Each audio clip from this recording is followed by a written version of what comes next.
So welcome back to the 47th Annual Spring Trade Expo in the 2021 Pandemic Edition. We don't really like this, but we're going to keep rolling with it, aren't we, guys? That's right. So we have had Carrie Leishman join us. Carrie is the Director, President, and CEO of the Delaware Restaurant Association and the Delaware Restaurant Educational Foundation. You've been doing that for, I don't know, quite a while as well. We have a lot of years up here in this panel. We do. I don't want to tell anybody our age. But you also represent close to 2,000 restaurants in Delaware. And you began by a handful of members, and you now have made your association one of the most influential in the state of Delaware. So kudos to you, Carrie. And I think that's because you're passionate and you're fearless and you advocate and you don't really care what people think, right? I've been called a few things. And I'm Shy kidding. isn't one of them. Right, and you do care what people think, and that's why you've been able to affect change, I think. So one of the things from your bio that I absolutely love is in 2018, Carrie was invited to the White House for the signing of President Trump's landmark bipartisan legislation which combats substance abuse and addiction in our industry. And before Chip joins us from the American Hotel and Lodging Association, I want you to take just a quick second to talk about that industry training for substance abuse and awareness. Yeah, it was something that was really important to me and to the industry. You know, and I've been doing this a long time. Like you said, this is my 20th year representing Delaware restaurants. I love sitting next to my colleague in Maryland because I started at the Maryland Association before that. So I always tell my leadership and my board, don't fire me because I don't have any other job skills. But it was something that, you know, when you've been in this industry so long advocating, you see what's happening in the world around you. And I always take a look to say, what's happening to our industry? How does it affect us?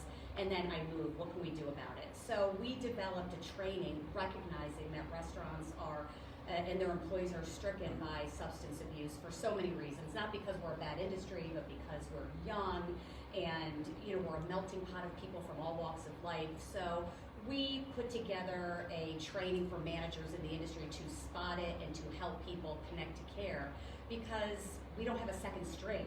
We need employees to be healthy so our businesses can be healthy. So we did develop a training. It's an HR training for managers, and it's really been helpful for the industry because, listen, we're not big Fortune 500 companies in restaurants. We're small businesses. We don't have human resource departments that helps us navigate through it. So it was an important training, and yeah, I was happy to go to the White House for that. I bet it was an amazing experience. It was really. great. So one of the questions that came in while we were on break is something I do want to pop back to real quick. And I would imagine any of you can answer it, so whoever wants to chime in first is welcome. But, you know, how do you, in this day and age where we are, keep employees safe, keep them happy, and how do we keep them from exiting our industry? Because we are an industry that needs help right now. We had 39% of the jobs lost during the pandemic was from leisure and hospitality. So how do we keep people safe and happy to keep them employed in our industry? I don't know which one of you wants to take that first. I think it starts with your company culture. Yeah. I mean, it has to start somewhere. You know, so you have to have, you know, then brought up care. You know, that's a big theme of our company. Hyatt as a brand has a care culture. And I think it starts with the culture of the company, but then at the property levels. You have to be very associate friendly. You know, it's not all about wage, it's not all about benefits, and those are important. You got to be competitive, but it's how you treat people and hiring the managers that have that same values. It's all about values and how you take care of people. You know, I grew up, my father was in the restaurant business, and people used to love working for him, you know, because he was a great guy, you know, and I think it's that old school mentality. You know, I was driving down here, I'll be very honest with you, a guy by the name of John Lowe used to work with Ben at a property. John has worked for us for a long time. He said, I tell Ben, I said hi, because he's a great guy. I always like working with Ben, which is the truth. So that's the kind of culture you need to create. Yeah. It's just a different kind of industry with a lot of, we call it juice, right? If you don't have juice, you don't belong in the industry. But you know, no 2 days are exactly alike.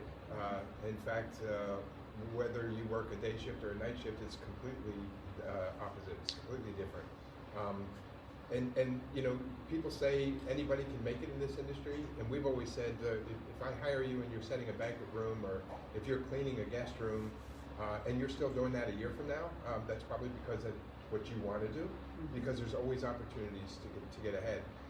But the other side of life is, you know, instead of focusing on you don't need a college degree to get into this job and make it to where you are, there are several that do have college degrees. And I can tell you, while the service sector was the hardest hit, like you said, the economy's fine, right? You look at the stock market, it's high. There's so much pent up money that people will spend that on travel. And when you look at the folks that came out of school, that graduated, that are part of our middle and junior management programs, they weren't the ones that were laid off. The ones that kept our companies and our businesses alive and at least breathing are still with us. The only people that were affected by this are when administrations, governments, but whether it was national, whether it was local, county, when they put the restrictions on that said you couldn't use our business or our industry, is when we got hurt. And there was just no way to keep those people employed. I don't think, with what we've learned, and we'll ask Chip his thoughts on this, with what we've learned over the last year, I can't see governments imposing shutdowns and lockdowns ever again. When you look at what has happened here, when you look at the health of the economy versus the health of people, when you look at the health of people, we're looking right now at one science, right? And Dr. Fauci and the coronavirus advisory teams, but we're not using other sciences like psychology, child education, any science. It's just been one, and I think that's been a mistake. Yeah, that has and we been a won't mistake. suffer this again. And we will not settle for it again. And I think we are so fortunate to have people like Chip Rogers from the American Hotel and Lodging Association, and Roger Dow from the U.S. Travel Association, and the National Restaurant Association. These high-level leading associations have been able to really affect change in Washington. And that's where we have to make sure we throw our support. So I do see Chip Rogers has joined us. He's smiling. Can you hear me, Chip? Wave if you can. All right, we're good. And say hi so I can hear you. I hope you can hear me well. Perfect. Thank you. So joining us is Chip Rogers from the American Hotel and Lodging Association. And he has really, I just can't even tell you thank you enough to everything that you have done for our industry, because if we didn't have you where you've been, I don't know where we would be, right, guys? I mean, it's just amazing the things you've been able to do. And Chip, you know, you served in the Georgia General Assembly. You were elected to your office 6 times, unanimously elected twice to serve as a Senate Majority Leader. So you certainly know your way around the legislative arena. And I think it's pretty amazing that the American Hotel and Lodging Association was also named as one of the 100 associations that are going to save the world. And I am honored to have you here with us today. I think everyone that's watching is really excited to hear your State of the Address. I've looked at your PowerPoint, and again, I just can't thank you enough. So I'm going to turn the mic over to you to give us a State of the Industry address. Well, first, thank you for giving me a few minutes to spend with you. I apologize for running a little late. The good news is the reason I was running late is that I was going through the Atlanta airport this morning, and there were a lot of people there. So this is the second week in a row I've been to the airport in Atlanta, the world's busiest. The Reagan Airport here in DC wasn't quite as busy, but if Atlanta is any indication, people are traveling again. The security lines were quite lengthy. So let's jump in. I think we have a slide presentation. I hope you guys are operating it. I can. Yep. Melanie. I'm going to have Melanie. I'm not a chew gum and walk at the same time guy real well. So I can speak to these slides wonderfully. I don't know that I can operate.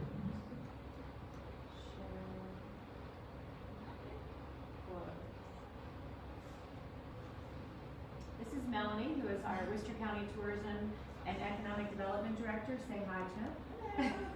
And obviously, she also sidelines as the PowerPoint person. Yes. We're jack of all trades here. We do whatever it takes because we are the hospitality industry, right? I'm trying to do a new show. There we go. There we go. you're probably gonna have to slip through his slides too. Okay. All right, so we can go to the next slide. So, look, what we normally do here at HLA is work on, I would say, 5 or 6 major issues with respect to the federal government and 5 or 6 major issues with respect to the state and local governments. That could be a state issue, or that could be a large municipality issue like in San Francisco, Honolulu, or something along those lines. Last year, when COVID hit, of course, all that came to a grinding halt. Now, 2 things started probably mid-February. One is all the legislators stopped legislating because they all went out of session. The Congress started legislating on things that they'd never done before, including a relief package that measured into trillions of dollars, things that we just had never seen before. So, the good news was is the first 2 or 3 packages that passed were all done unanimously. It wasn't until the latter stages that you started getting back into the partisan politics, and we're certainly seeing that again now.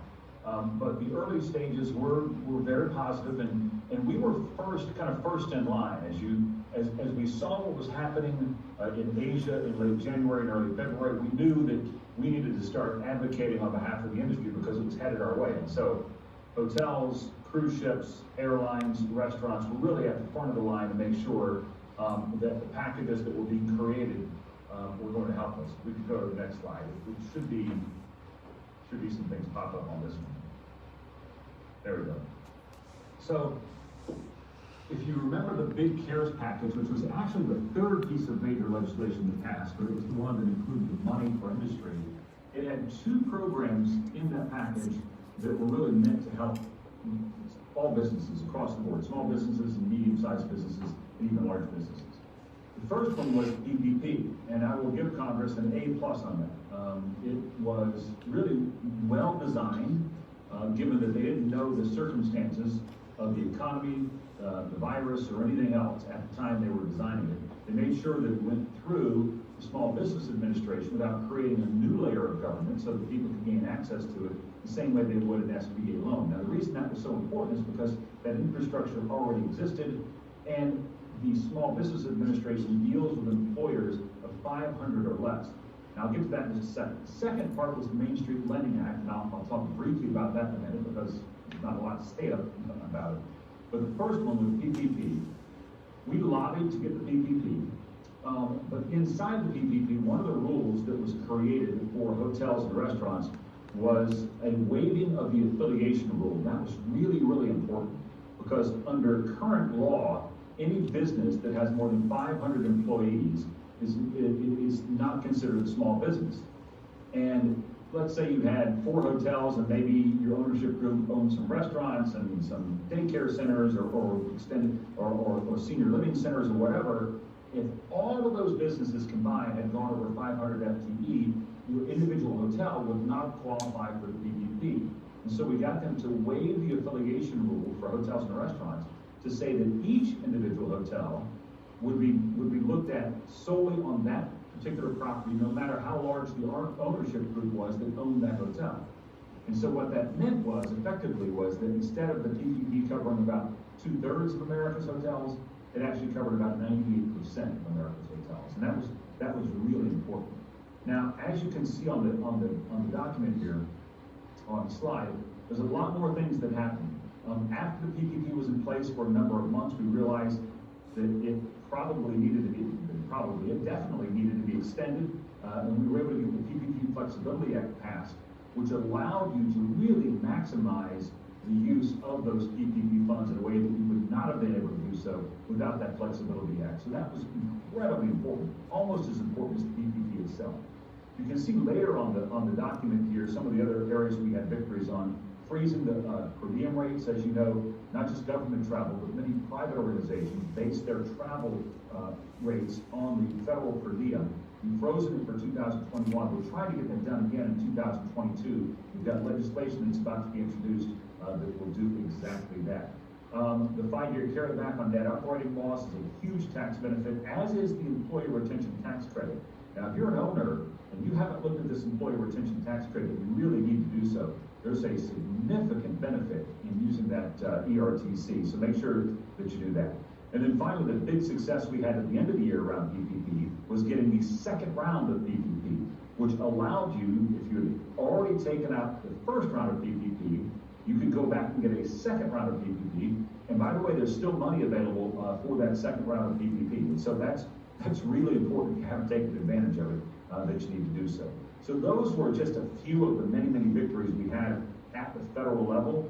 One of the things that didn't work, that we're still trying to work on with the new administration, was the Main Street Lending Act. Now, the Main Street Lending Act was really meant for medium-sized businesses, those above the 500 employees, but not really large global corporations. And so the Main Street Lending Act, frankly, was just a failure. It never worked in the last administration because of the way they set up the rules. And so far, the new administration has not really jumped on this either. So we're not sure if it's ever going to take place, which is why we've got legislation that we're pushing for, that we're hopefully going to have introduced in the next few days, dealing specifically with hotels. And I'll talk more about that in just a minute. If we could go to the next slide. Now, I'm going to go quick here because I know we're under a time crunch.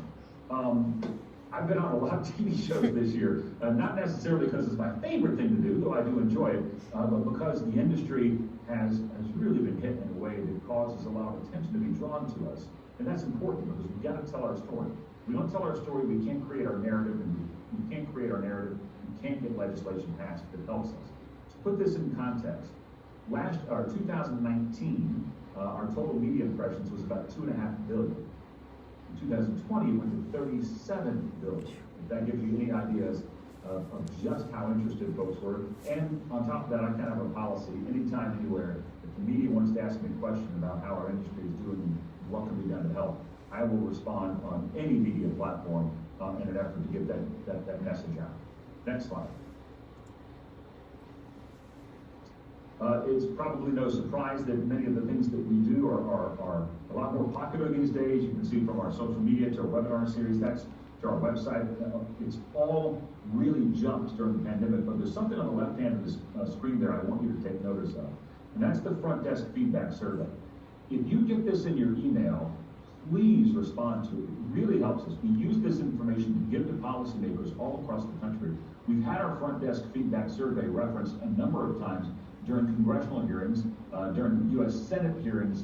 Senator Tom Tillis uses it quite a bit. So if you see that in your mailbox, please respond. It is so important that we have the most accurate information that we can then share with policymakers.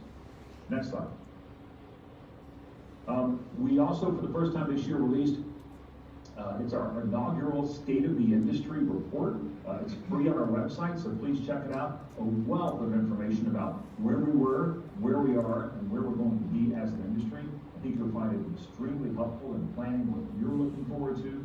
But some of the lowlights, I would say, not highlights, but lowlights, is that COVID has wiped out 10 years of job growth in our industry. Just absolutely devastating job growth. And as most of you know, our industry right now today sits at an unemployment rate about 4 times higher than the national average, which is very sad. Let's go to the next slide. Now, how we solve this problem, it's no mystery. People have to have confidence. And right now, Americans are telling us that confidence comes with vaccinations and virus numbers going down. Right now, vaccinations are going up. That's good. I think we're up to about 2 million a day. Virus counts are going down, which is outstanding. We see the economies beginning to reopen. I kind of laughed last week when there's just this huge news frenzy over Texas and the reopening of the economy there, mask mandates and all that. Despite where you may be on the mask mandates or not on the mask mandates or the spacing or anything like that, it's important to note there are already 16 states that are in the same position that Texas is now in. And a lot of that has to do with the virus counts in those particular states. So I'm not really sure why the media jumped all over the Texas situation, given there were 15 other states already doing it. But economies are trying to reopen, and it's going to depend on how fast that vaccine can get out. Next slide. President Biden, in the $1.9 trillion package that you hear so much about, it was passed by the Senate over the weekend. The House is having to look at the Senate version because it's different than the original House version and see if they're going to vote it up or down and make changes to it. As you can see on this list, there's a lot there. Keep in mind that this is the package that is designed to give people, individuals, financial assistance, and also to get healthcare workers and vaccine distribution spread further and wider than we had anticipated. Now, are there items inside this COVID package that have nothing to do with COVID? Of course, it's Washington D.C., that's politics, that's the silly game they play. But nonetheless, this is the package that is designed to try to stamp out the virus as quickly as possible and help those people that are still unemployed. And the second bullet point there, the $15 minimum wage, is not going to be part of the final package, or at least we don't believe it will be. The Senate parliamentarian ruled that was non-germane to this legislation, so it probably won't be. But that's still an issue for future legislation. Next slide. Keep going to the next slide. So we talked about the PPP, the funding. You can see where we are as of the end of February. We'll try to get you a March update on that as quickly as possible. But there's still money out there. If you haven't taken opportunity of the second chance PPP, the money is still available. So make sure you do that as quickly as possible. Next slide. All right, this is what we were talking about earlier with the Main Street Lending Act. We have been in contact with the Treasury Department who oversees this. The former Treasury Secretary, Secretary Mnuchin, did not really want to change the rules at all. It was a failure. Almost no money got lent out under the Main Street Lending Act. We're hoping that Secretary Yellen is going to change that position. So far, she's not indicated that she will. We're going to keep pushing on this because we think it's critically important for our industry and all medium-sized businesses to get the economy going. Next slide. You can see the executive action that the President took on the $15 minimum wage for federal workers and contractors. That's trying to get momentum for this to happen everywhere else. There is a lot of push on Capitol Hill for it. You have the Bernie Sanders bill that didn't get enough votes the other day. You have a Republican version of the minimum wage increase that would immediately take it to $10 and add on to it 100% requirement for E-Verify. And so you'll probably end up with something around the $12 range. The question is, will you get some regionalization of this? And understanding that $12 in New York City and $12 in a rural community in Oklahoma are not the same $12, if you know what I mean, with respect to the cost of living. And so we'll see if there's some sort of movement in that direction. We're certainly pushing for it. We want to be for something that raises wages, but we should do it in a realistic way and an economic sense way. And I'll close with this on the minimum wage. It's the same thing I've been saying for 20 years. The real minimum wage in America is always zero. Because if you lose your job because the minimum wage is raised too high, or if you don't get a job because the minimum wage is too high, then the wage you get is zero. And so it's always important to keep the economics of this in mind. Let's go to the next slide. Our Safe Stay initiative, hopefully everybody watching me now is part of Safe Stay. If not, you can go to our website and endorse it. This is the industry standard for cleaning and safety. It has been critical in moving our industry forward to build momentum and to build satisfaction among guests and employees, to build that confidence that hotels are safe. We know they're safe, but Safe Stay certainly helps message that. But it's also critically important for lawmakers as we use Safe Stay to remind lawmakers that we don't need additional regulations. We don't need additional mandates coming from cities and counties and states because we are already in compliance with CDC guidelines, and Safe Stay is exactly that. Next slide.